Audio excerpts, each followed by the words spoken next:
Membre du conseil d'administration de la Fondation de l'Hôpital du Sacré-Cœur de Montréal, M. Pierre Pelland a été le premier en 2013 à faire un don substantiel qui permettra de mettre en place le programme de dons planifiés ou, si vous préférez, de dons pour les générations futures.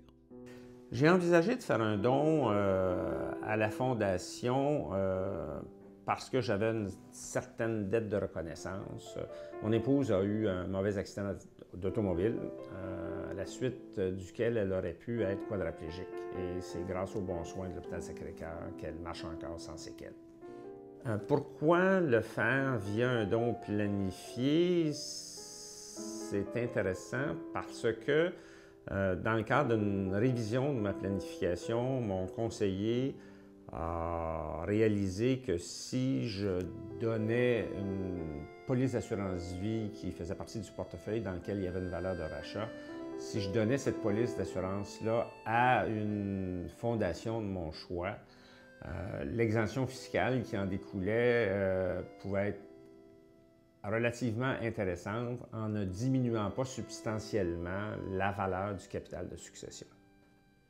Je pense qu'avant de faire un don planifié, il faut que la personne ait vraiment l'intention de faire un don.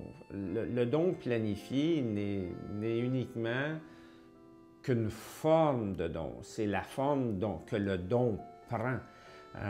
Vous pouvez faire un don simple, vous sortez votre canette chèque puis vous faites un don, mais si vous le faites comme ça, vous ne maximisez pas l'effet de levier qui nous est consenti par notre ami du gouvernement fédéral et provincial via les exemptions d'impôts, de donner le maximum à l'institution qu'on veut, tout en amenuisant l'impact négatif que ça peut faire à notre succession. C'est un peu un pléonasme, là, mais ça prend un planificateur financier qui connaît toutes les dispositions fiscales appropriées et qui s'appliquent à différents types d'individus. Il y a autant de chemins qu'il y a d'individus, d'où la nécessité d'avoir un expert en accompagnement. Le don planifié est à la portée de tous, mais vise principalement les gens qui sont rendus à une période de leur vie où les besoins essentiels de subvenir à leur famille, à l'éducation des enfants, sont terminés.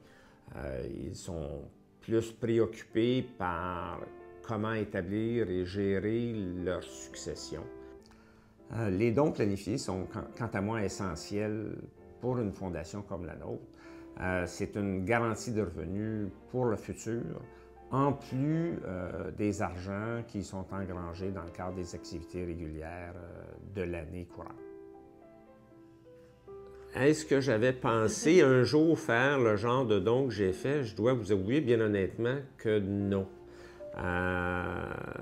J'ai eu une belle carrière, mais je n'ai pas d'actifs substantiels qui me permettraient de faire le genre de don que j'ai fait à la Fondation via le don planifié qui me touche personnellement. Et ce fut une belle découverte et c'est probablement la raison pour laquelle on m'a demandé à la Fondation de m'impliquer dans ce dossier-là parce que j'y croyais vraiment. Merci, M. Pelland, et espérons que votre geste sera imité par d'autres généreux donateurs qui ont à cœur le futur de notre Fondation.